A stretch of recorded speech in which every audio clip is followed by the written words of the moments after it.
Today, we're going to start a new project. Teachers and their students have been doing projects since forever. 3, 2, 1, More and more are doing project-based learning. So what's the difference? That's a great question. Let's start off by reviewing. Projects are typically limited in scope and duration. They're a good way for students to work with content they've already learned. Flip to the paper that says sundial. In project-based learning, students learn through the project. Interesting. They address a real-world problem, a driving question, one that can't be Googled and has no single right answer. We were talking about how can we prepare for Atlanta's change in weather. Students have voice and choice in PBL, some input into how they'll answer the driving question.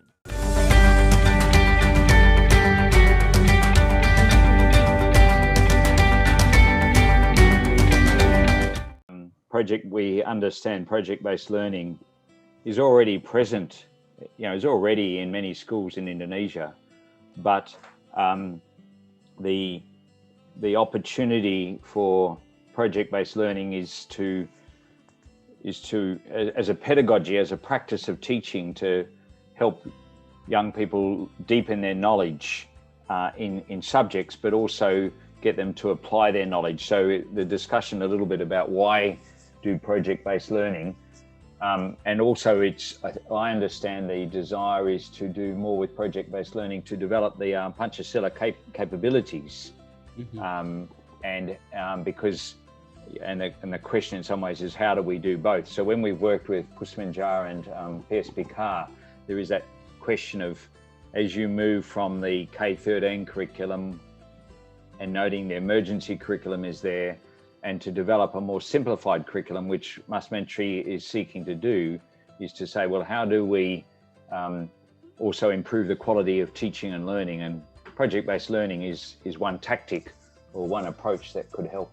So that was my understanding of what we would talk about. And I understand also then this is being recorded, and what may happen is if we can have some good conversation, they might use it for further resources and use it to communicate down the track. That was my understanding of the activity.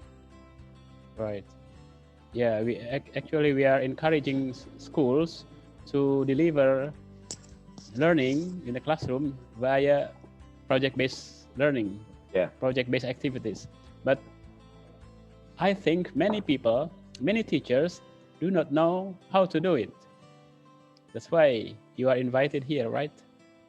Well, to share my views, then there is still work to be done to be able to get that out to schools. But yeah, I agree. I think if you Google project-based learning, and we can all do that, there is a great range of information on the internet about project-based learning.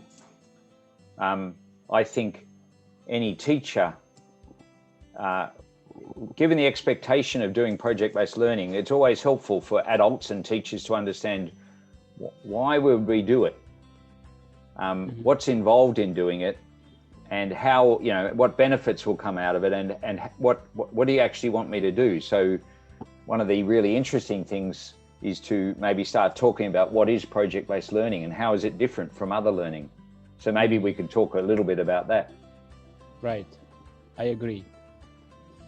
So my understanding is when we talk about project-based learning, and again, I want to reinforce, I understand there are many schools, principals and teachers who are using project-based learning in Indonesia, but the expectation is to try to grow the understanding about that and build the value of project-based learning. Because in some cases, project-based learning can just be an activity. And if project-based learning isn't done very well, then it doesn't add value. It takes up time, but it doesn't add value. But if we started with the what is project-based learning? My view about it is project-based learning starts with a question, a problem, or a challenge that is of interest to students, that they are interested in investigating and exploring and finding out more about it.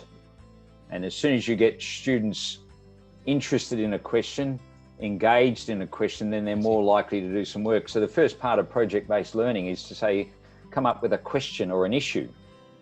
And one that students have been involved in deciding.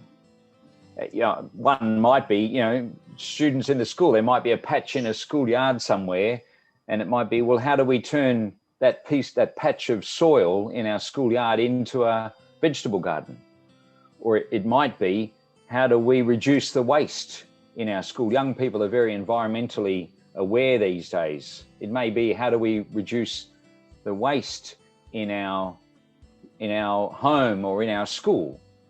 Another project could be, we live in a community, and I don't know the extent of Indonesia, but the diversity in the country is quite significant. But another project could be, young people decide they want to record some stories of the older people in the community, the young people who are maybe going to school now in the 2020s, who were born in this century. Maybe they want to go out and collect up some stories of some of the community elders, some of the older people in the community. Right. So they could be projects. Now, Right. I'm just giving some examples. They could be projects. And if the students are involved in selecting them or choosing them, then they've already got an engagement. We know in learning that if young people have an interest in what they're learning, are engaged in it, they're more likely to enter into that very enthusiastically. So you start with a question or an issue or a challenge or a problem. Right. And then what you would then do is to say, well, let's figure out a plan to be just a couple of lessons long. That plan could be over a term. It could be for numbers of weeks or months. Maybe when the students are older, and we're talking about primary school students mainly here, but mainly when the students are older, it could even be longer. So there is a plan. What are the steps that we need to take? What are the things that we need to do? Who's going to do them? Because these projects might be done individually or they might be done in groups. Who's going to do this work? When will it need to get done? And then they get on and implement the plan. And then later on, they write up, they gather together the learning out of this activity, this project. They might present it to someone.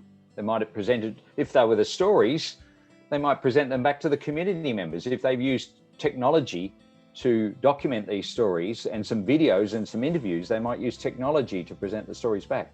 If it's turning the soil into a garden, they may have grown some food that they can cook up and invite people to come and cook and eat this really freshly grown food.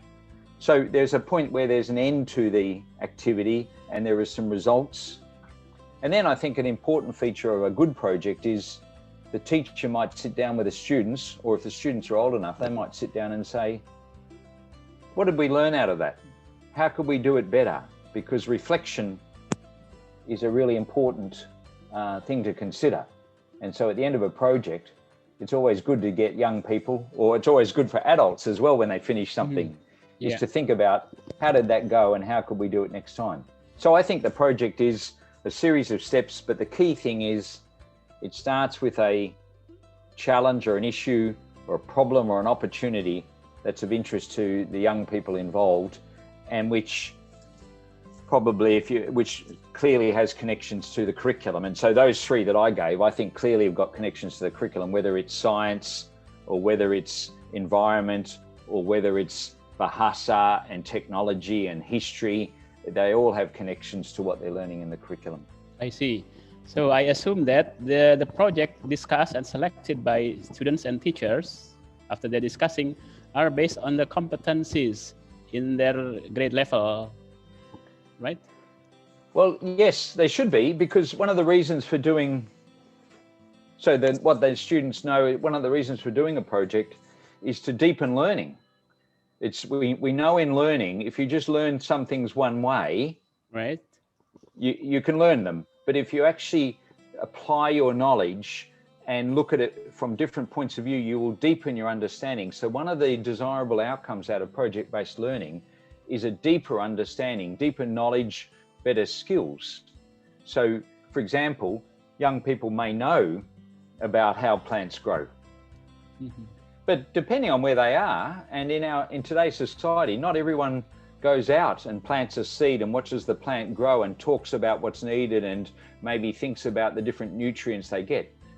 Many young people in some parts of Indonesia will know that much better than me, but others may not. But they have some knowledge which they might have learnt in a textbook, or they may have learned by watching something on the internet or on TV. But by actually watching it and seeing these things happen and nurturing, in this case, the plants and the others, they're going to deepen their learning. But yes, it does build upon the knowledge, the understanding in the curriculum. And I think also in this case, you know, the Pancasila capabilities. And so, you know, if we went to the notion of creativity or critical thinking or promoting collaboration, there's 3 of the 6.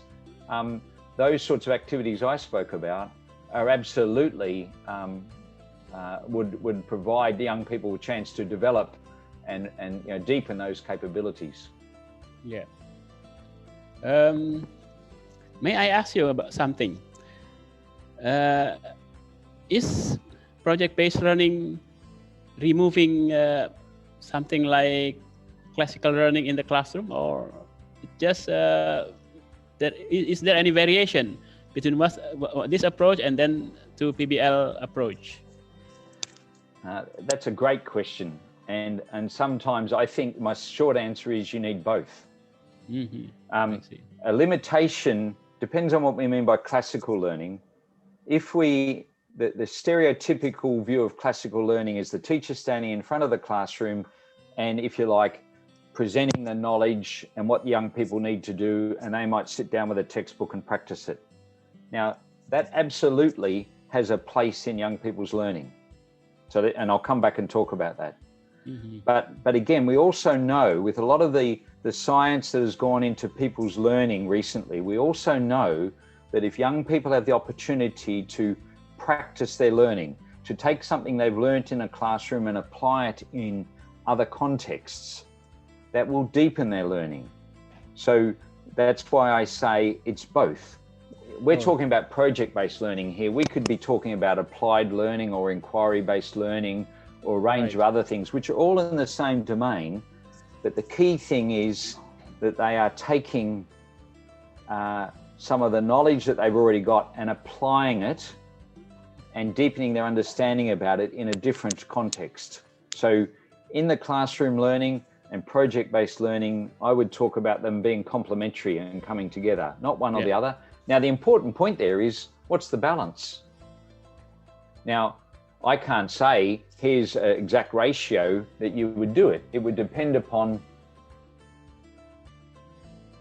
the steps that I talked about a moment ago would still be there, but for younger people, they may be shorter. There may be a stronger role for the teacher in terms of guiding the student, encouraging them.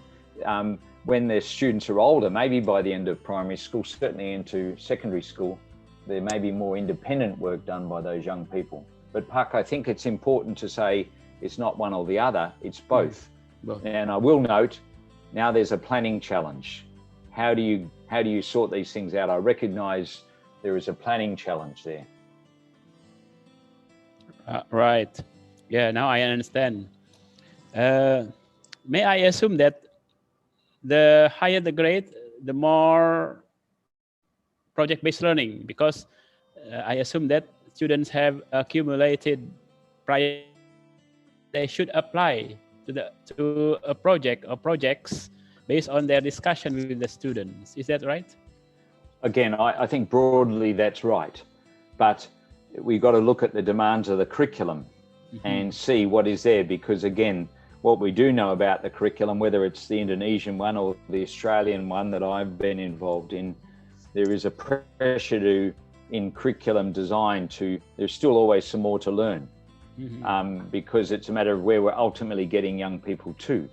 So a lot of the activity in Indonesia and in Australia and in other places is to say, let's focus on more the essential. What's the core knowledge? What are the core skills that young people need to learn?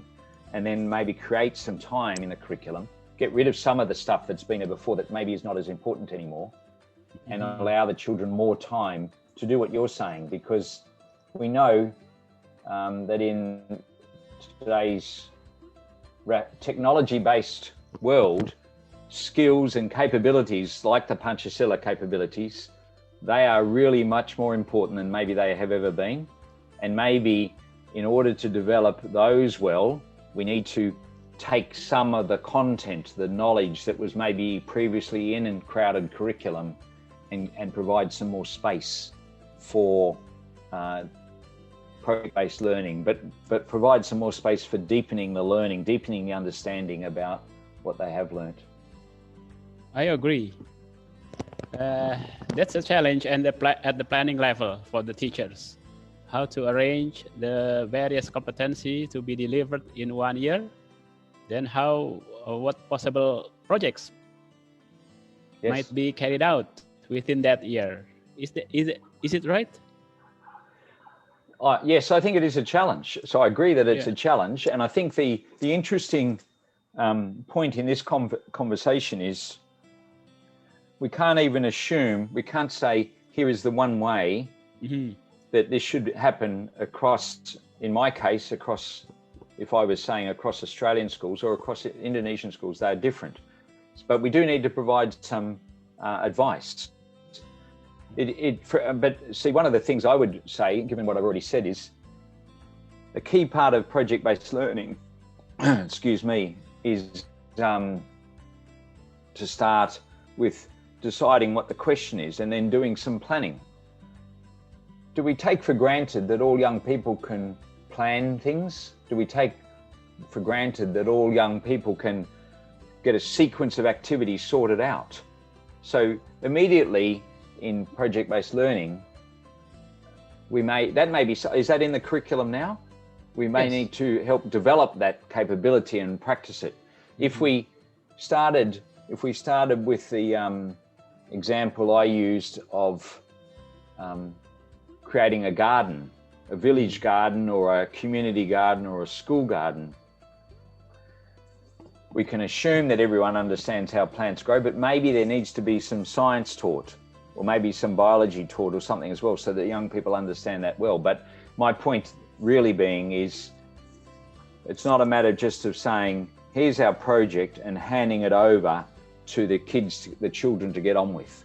The adult, the teacher in the room, has to continue to have a focus on the overall plan and how young people are coping. And the teacher might then find there's an opportunity to take one or two students aside and to talk with them about some knowledge or understanding which they need to do the project successfully. Or another young person here may be having trouble with some use of technology to get the project done. So the teacher takes them aside. So that goes to your previous question of, instead of just, previously often teachers were standing up the front of the classroom sharing this knowledge.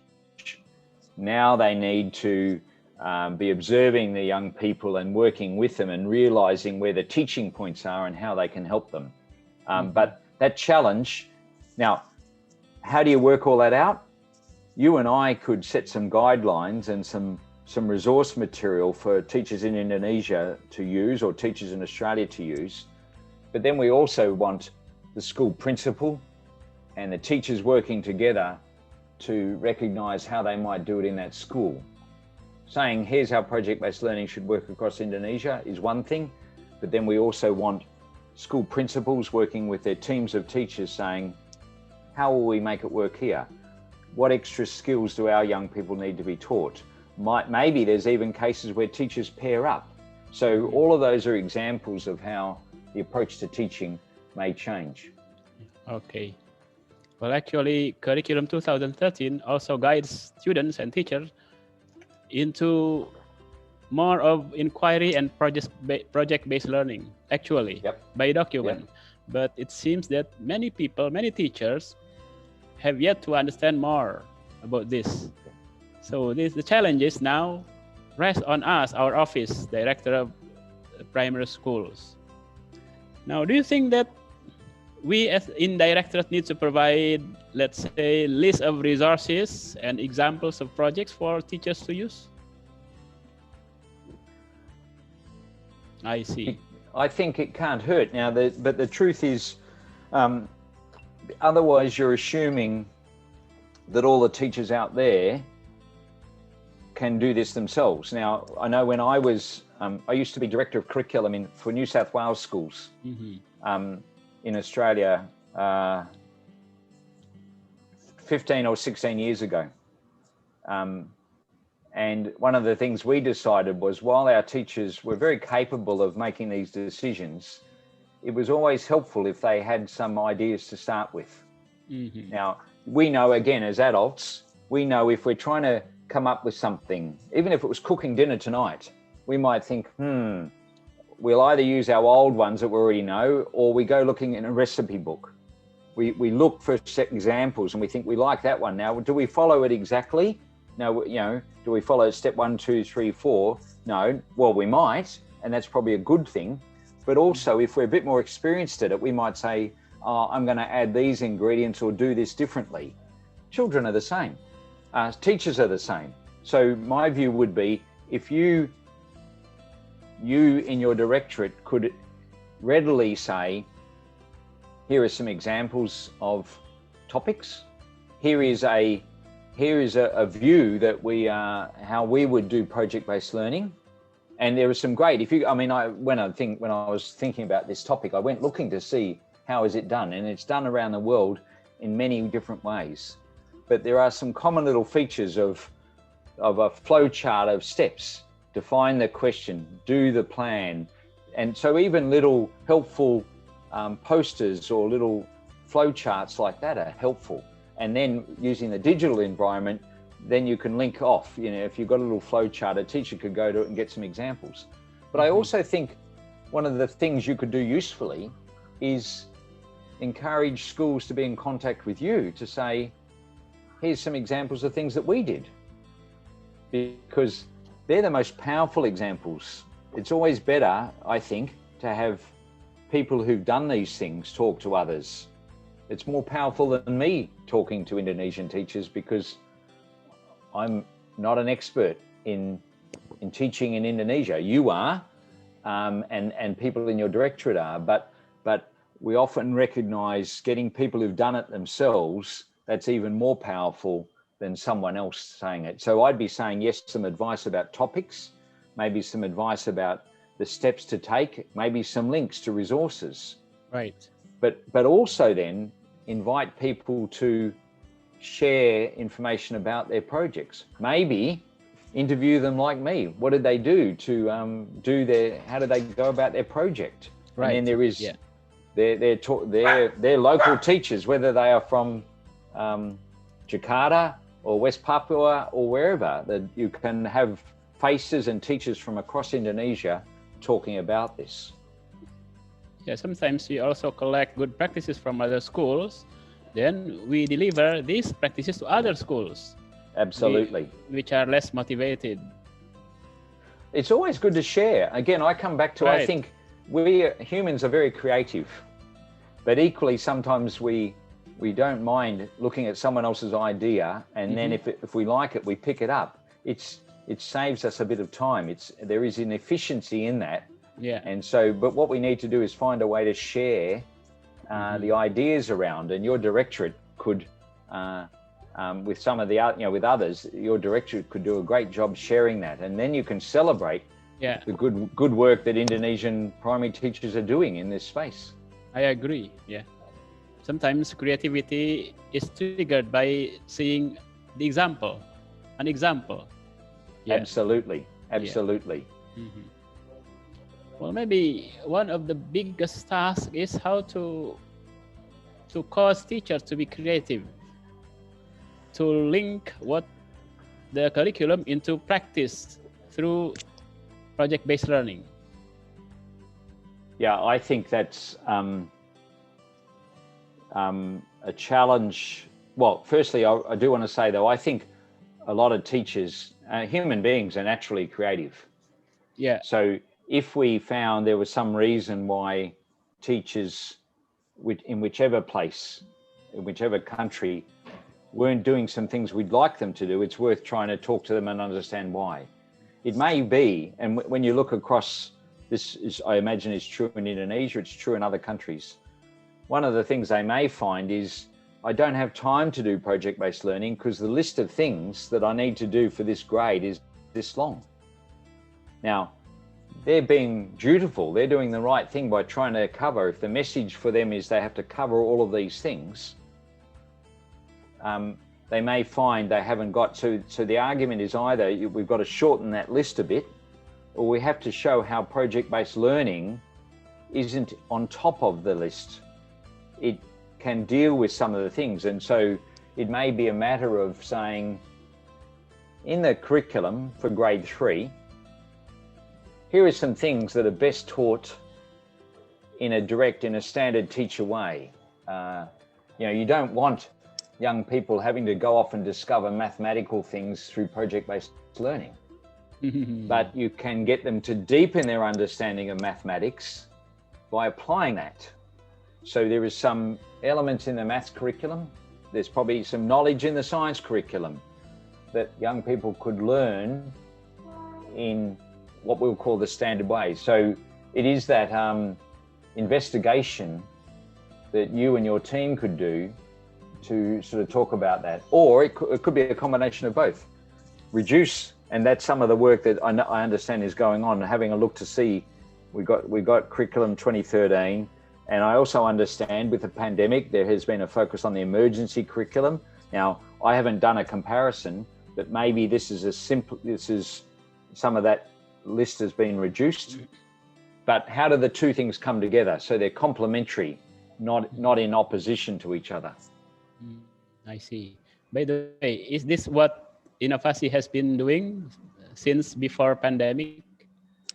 INOVASI's been doing some work, and again, a fifth could follow this up with some real examples to look at how to help teachers adopt different approaches to teaching and learning from way back at the beginning in the early years around reading and language development and areas. So mainly the focus has been in language and numeracy, but where you learn skills in those important areas, you can also then apply them in other areas. So we could follow that up. We could have some of the other people from INOVASI talk about what they've learnt working with those schools in those districts.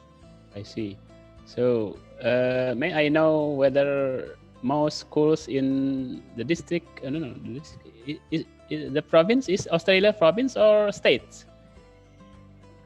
I don't have the list I'm not aware, and again, my Indonesian geography lets me down, but we could follow that up. I mean, do most schools in your state apply PBL, project-based learning? Where I am, in New South Wales in Australia. New South Wales, yeah. So I'm in New South Wales in Australia. Project-based learning,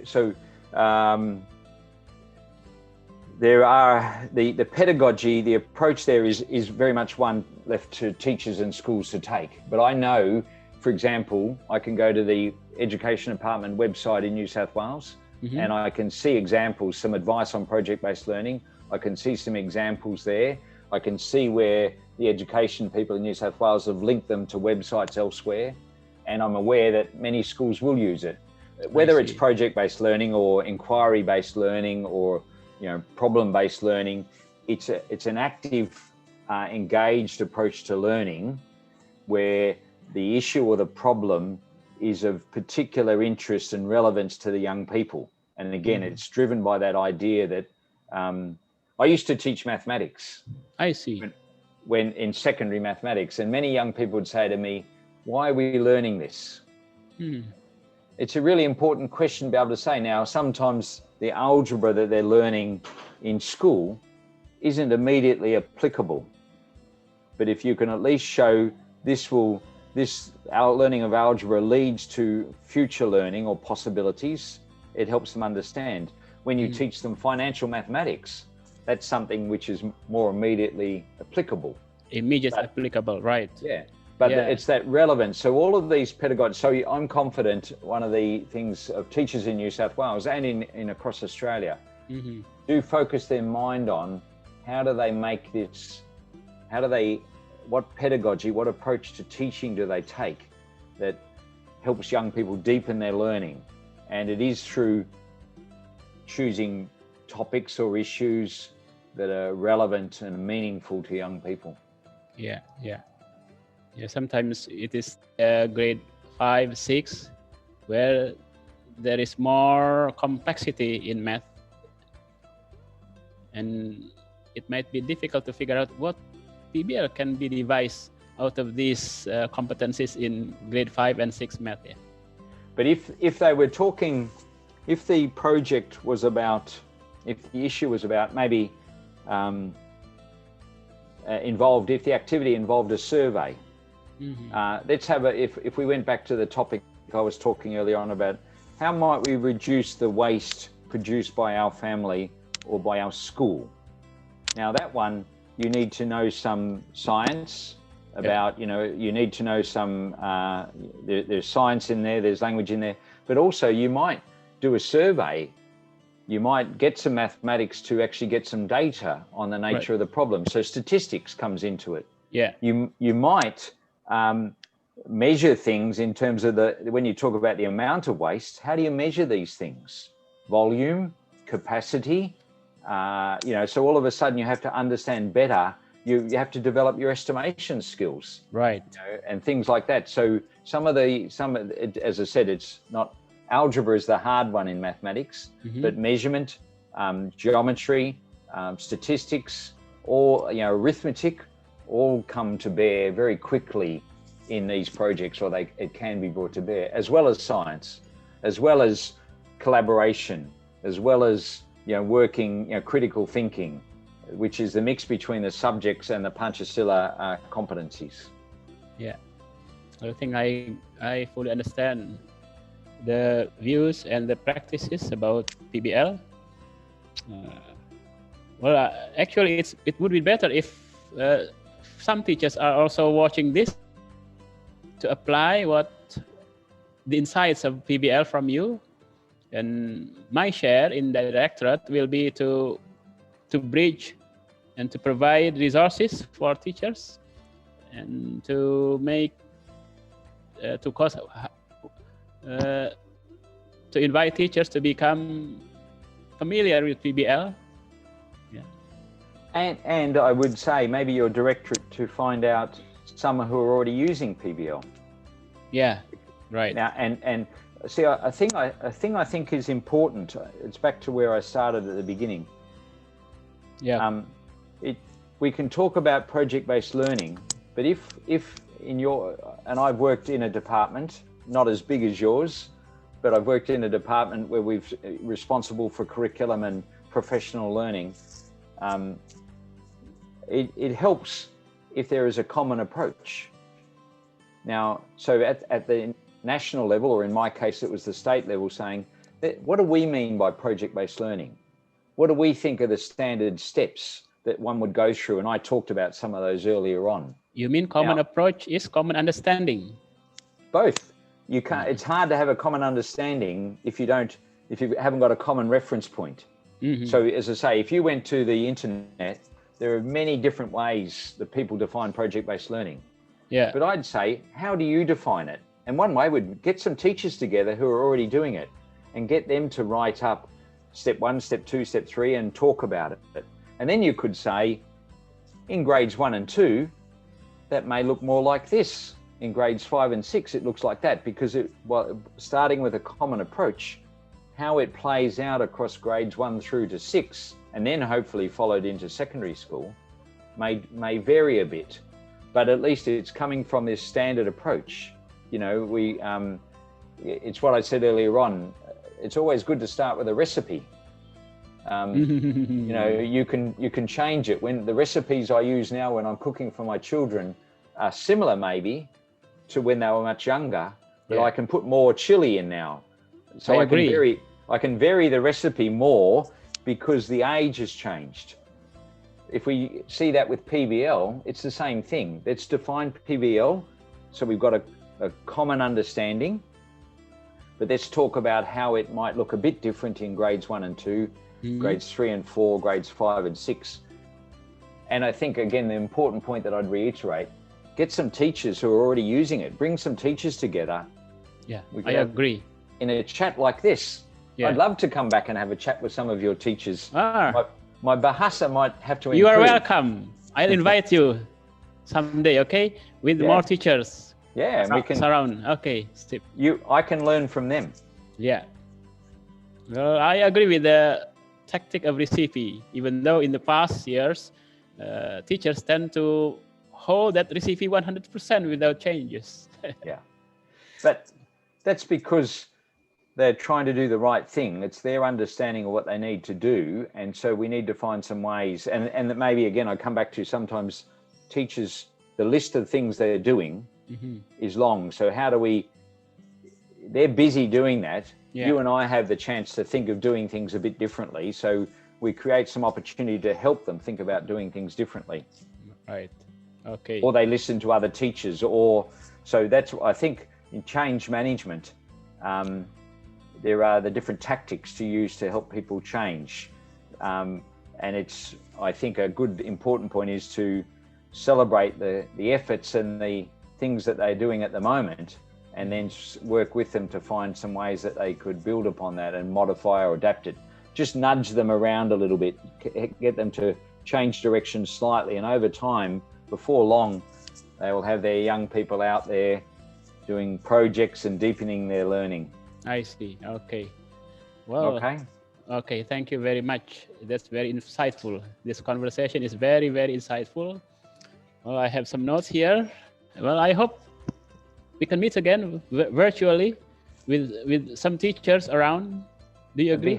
If that comes up, I'd be happy. My Okay. Bahasa, as I say, it'll be how quickly my Bahasa, Yeah. we might need a translator, but again, I'd be pleased to do that, because I think you and I, we can share our experience with teachers, Yeah. but we also can learn a lot from teachers, and I think that's Okay. an important thing to do.